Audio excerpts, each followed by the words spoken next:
The envelope was already on the table when I walked in.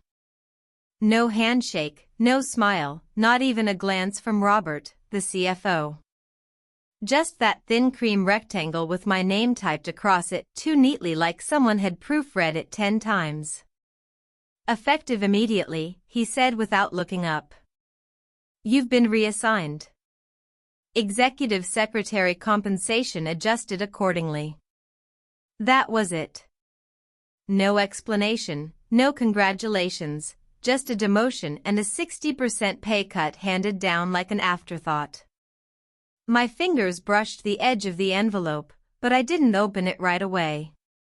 I couldn't, not because I was shocked, but because something colder had already crept up the back of my neck.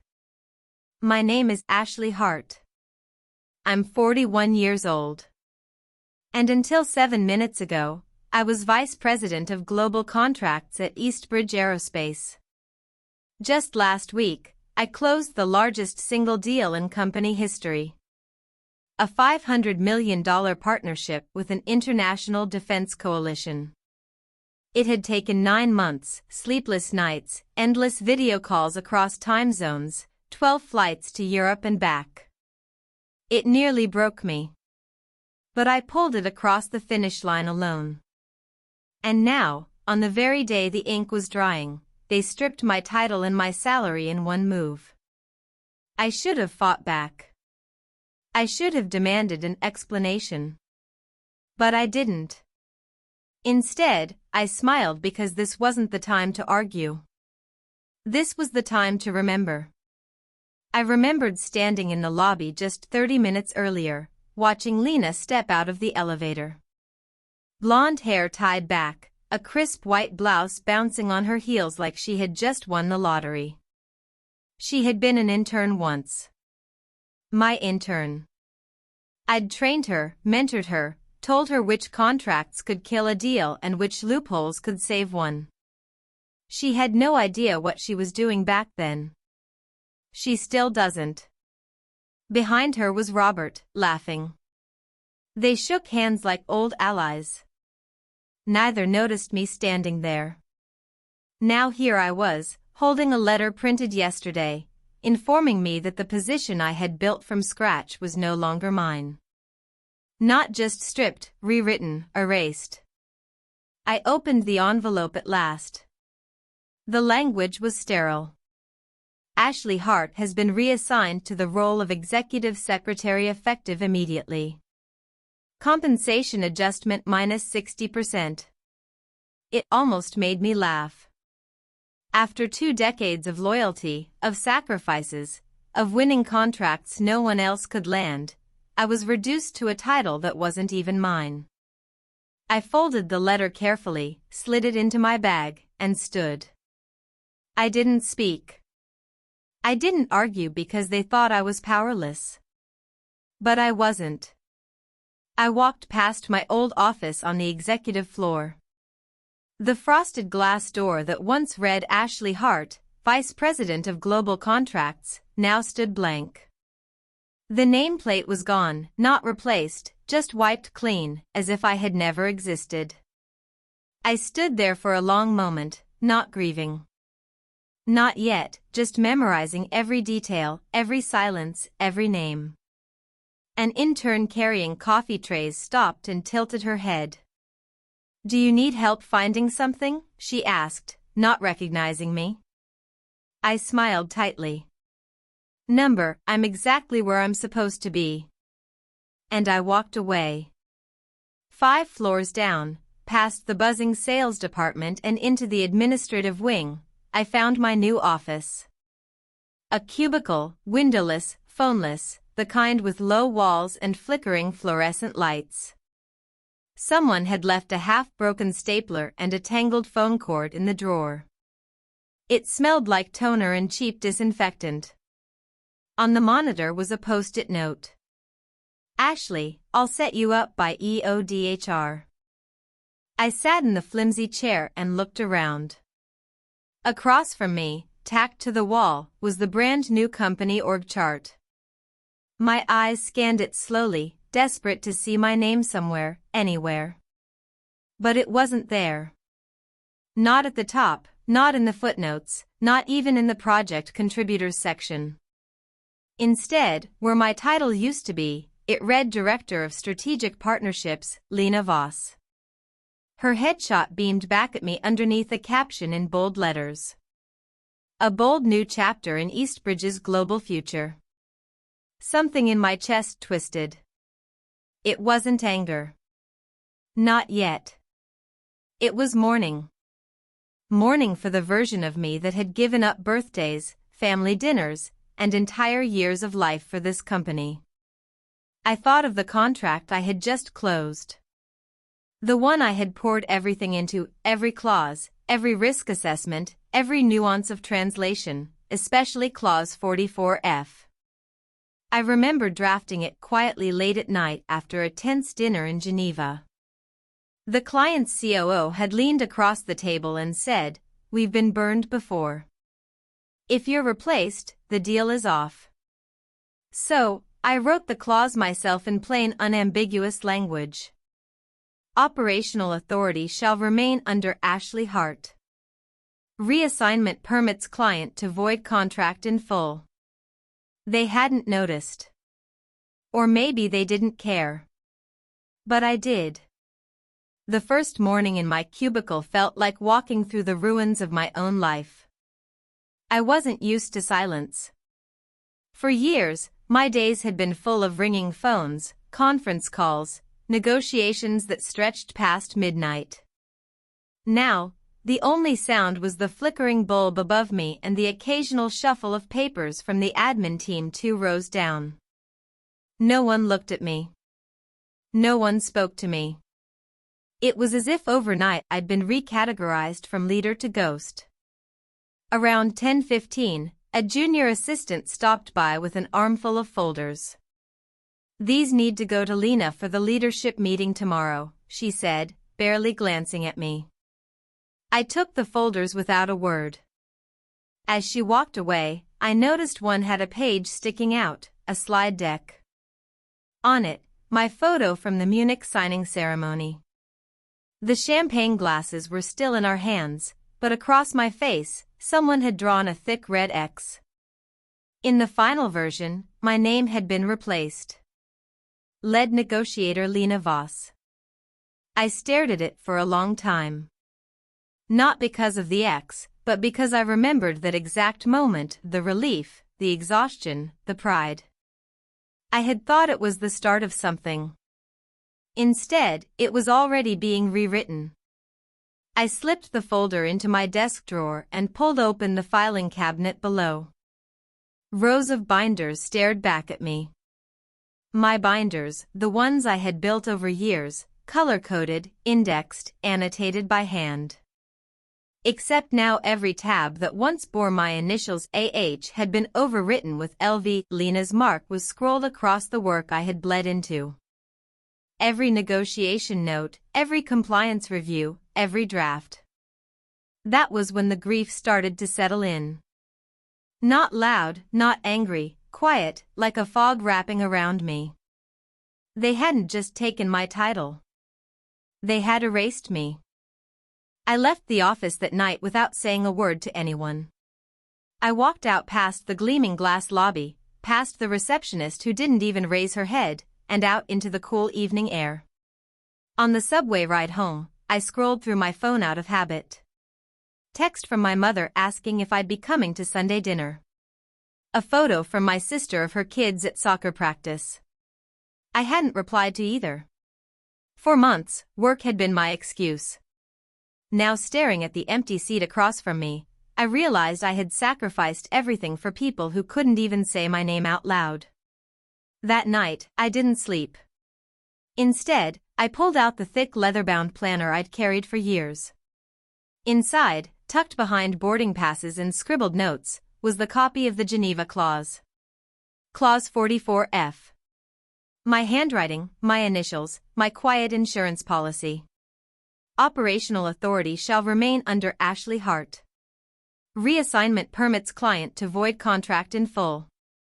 I traced the words with my finger. Simple. Direct. Ironclad. They had laughed me out of the building, demoted me to a secretary, cut my salary by more than half. But they hadn't read the contract closely enough.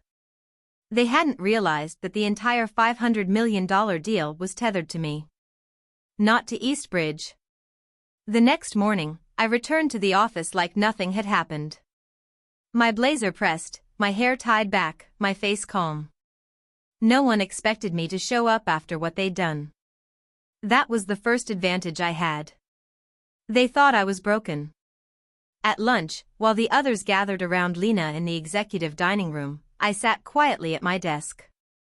And I began writing emails, not job applications, not complaints, blueprints. I reached out to old contacts, engineers I had flown across continents with, compliance officers who owed me deadlines, procurement leads who still trusted me more than their own bosses. I didn't ask for favors. I asked questions, gentle ones. If a contract like ours were to collapse, would your team have the capacity to pick it up? If the lead negotiator became available, would that be of interest to your firm? I wasn't planting seeds. I was testing the soil. That Thursday, my phone rang with a number I didn't recognize. Washington, D.C. Ashley Hart? A calm voice asked. Yes. My name is Claire Reynolds. I'm an independent contract attorney. I've been reviewing the Eastbridge-Urava agreement. Did you author Clause 44F? My heart jumped. I did. There was a pause. Then she said, it's airtight. Simple, enforceable in any jurisdiction. They don't realize what you gave them. I leaned back in my chair, my hand resting on the drawer that held the original contract. For the first time in weeks, I exhaled because now I knew I hadn't been erased. I was the only name that still mattered. And when the time came, they would find out the hard way. Friday morning arrived like any other, but for me, it was different. I tied my hair back, buttoned my blazer, and stood in front of the mirror longer than I should have. The woman staring back looked tired, not just from lack of sleep, but from years of being worn down in silence. On the train ride downtown, I thought about the cost of everything I'd given to Eastbridge. Not the money, not even the title, the real cost. I remembered a winter 2 years ago, just before Christmas. My mother called 3 times while I was at the airport in Frankfurt. I ignored the first 2 calls, promising myself I'd return it once I finished drafting a compliance note. By the time I answered, her voice was quiet. It's okay, Ashley, she said. We know you're busy. I had missed our family dinner that year, the first one in 17 years. She told me she understood, but I heard the hurt behind her words. And yet, I kept going, always pushing forward, always telling myself it would be worth it. I remembered the hospital too. Zurich, 6 months ago. I collapsed in my hotel room from dehydration and exhaustion after 3 consecutive nights of negotiations. The doctor told me to rest. Instead, I pulled on a blazer over the hospital gown and dialed into a 7 a.m. call with Robert and Lena. Neither of them noticed the 4-line taped to my arm. I remembered birthdays missed, vacations cancelled, friends who stopped calling because the answer was always the same. Sorry, I can't work. All of it. For what? To sit in a cubicle with my name scrubbed from the walls. That morning, as I walked into the building, I passed Lena in the lobby. She was laughing, surrounded by 2 junior associates carrying her files. She carried herself like she'd already been in charge for years. Her eyes brushed over me, but there was no recognition, not even a flicker. I kept walking. At my desk, the whispers had already started. I caught fragments in the break room, on the elevator. Did you hear? Ashley's out. Lena's taking over. Biggest contract in history, and they pushed her aside. No one said it to my face, but silence can be louder than words. That afternoon, Robert called Lena into his office. The glass walls didn't hide the scene. He leaned back in his chair, grinning while Lena flipped through a slide deck. I caught a glimpse of the title. Leadership vision, next phase, my work, my notes, my deal. And yet, I wasn't angry. Not in the way people might expect. Rage burns too hot, too fast. What I felt was colder, steadier, like steel cooling into shape. Because I still had the one thing they didn't. Clause 44F. The more they celebrated, the less they looked at me. The less they looked at me, the stronger I became. That evening, as the office emptied, I stayed behind. I sat at my cubicle, the hum of fluorescent lights buzzing overhead, and opened my planner. Inside was the copy of the Geneva Clause, my handwriting, my initials. I read it again and again until the words blurred. Operational authority shall remain under Ashley Hart. Reassignment permits client to void contract in full. It wasn't pride I felt. It was clarity. They believed they had erased me. But they hadn't realized that I was the contract. Without me, there was nothing. As the clock ticked past 8 p.m., my phone buzzed. A message from Claire Reynolds, the contract attorney who had called me the day before. Ashley, I've reviewed Clause 44F against international enforcement standards. It's airtight. If the client invokes it, Eastbridge loses everything. Call me when you're ready. I didn't reply. Not yet. Timing mattered. I leaned back in my chair and let the silence sink in. For the first time in months, I didn't feel erased. I felt present, dangerous even, because they had underestimated me. And underestimation, I realized, was the most powerful weapon I had. The next day, Lena left for Paris. First-class boarding pass in hand, fresh briefcase swinging by her side. She smiled as if she had earned the right to represent Eastbridge. But I didn't stop her. I didn't say a word because I knew something she didn't. She was walking straight into a room where my name still carried the only weight that mattered. And soon enough, everyone at Eastbridge would discover that the deal wasn't theirs. It was mine. Monday didn't start with a bang. It started with a post-it on my monitor. Please attend 2 p.m. handover call with Lena. I stared at it until the ink felt smug. Then I peeled it off and slid it into my planner. Right beside the page that held my copy of Clause 44F, I didn't storm upstairs. I didn't argue. I did something quieter. At 9:12 a.m., I called Claire Reynolds, the independent contract attorney who had reviewed the deal. Before we do anything, I said, I want to make sure whatever happens is clean. It will be, she replied. You drafted it plainly for a reason. At 9:37 a.m., I wrote a 3-sentence email to the client's COO. No accusations, no drama, just facts. For your awareness and in the interest of implementation integrity, Eastbridge has reassigned operational authority away from me as of Friday. Please see Clause 44F of the executed agreement attached regarding your rights if the named oversight is altered. I remain available to answer factual questions about the negotiation history and risk mitigations. I didn't hit send right away. I read it 3 times, then sent it. A minute later, I forwarded the same note to the client's general counsel. No commentary, only the clause highlighted. At 10:12 a.m., Lena texted the leadership chat a photo from Charles de Gaulle. En route to the kickoff will make us proud. The reactions flooded in. Rockets, trophies, a champagne bottle. Robert added, let's give them a show. No one tagged me. I kept my head down and did something else.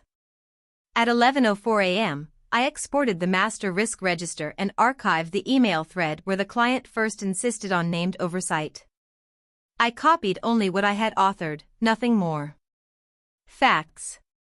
Saved. The first ripple hit at 1:26 p.m. A calendar alert popped up on my screen and vanished. Kickoff. Postponed. No explanation. 2 minutes later, someone in sales shouted down the aisle. Did they just cancel?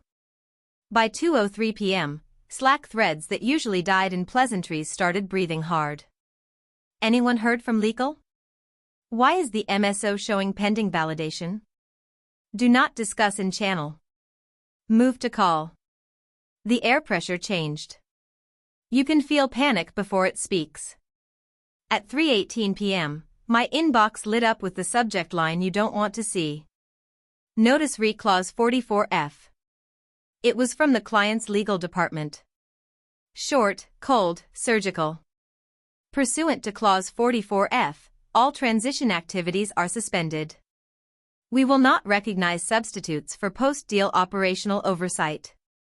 If Ms. Hart is not restored to the role specified in the agreement, Urava will consider the contract void. They CC'd Robert, legal, compliance, the board distribution, and pointedly investors at eastbridge.com. They CC'd me, too. I didn't move. I just watched the message count climb in the corner of my screen like a blood pressure cuff. 11 unread, 23, 41. Someone jogged past my cubicle, then another. The hum broke. The call started. Get Robert. Where's legal? Why is procurement flagging all supplier POs red? In the glass wall of the conference room, I saw Lena's smiling selfie in the leadership chat, replaced by a block of text. She was at the client's lobby. Security had asked her to wait, then to leave. At 3:42 p.m., an email from Finance Revenue Guidance Update Internal only rolled through and then instantly recalled. Too late. I'd seen the first line. With the suspension of the Urava order, Q3 guidance will be revised downward. By 4:05 p.m., SAP threw up a yellow bar on my screen.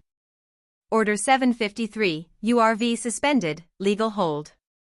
That's what system collapse looks like in real life, not servers going dark. It's 1,000 dependencies seizing at once. Supplier slots released, credit covenants warming red, cash forecasts rewritten, bonuses dissolving mid-sentence. No one came to my desk. Not yet. But I could hear Robert's voice through the glass like heat behind a door. How did 44F get in there? Someone mumbled. We never saw it. Then a second voice. It's in the executed copy. Plain language. A third. Who approved the reassignment without a legal variance?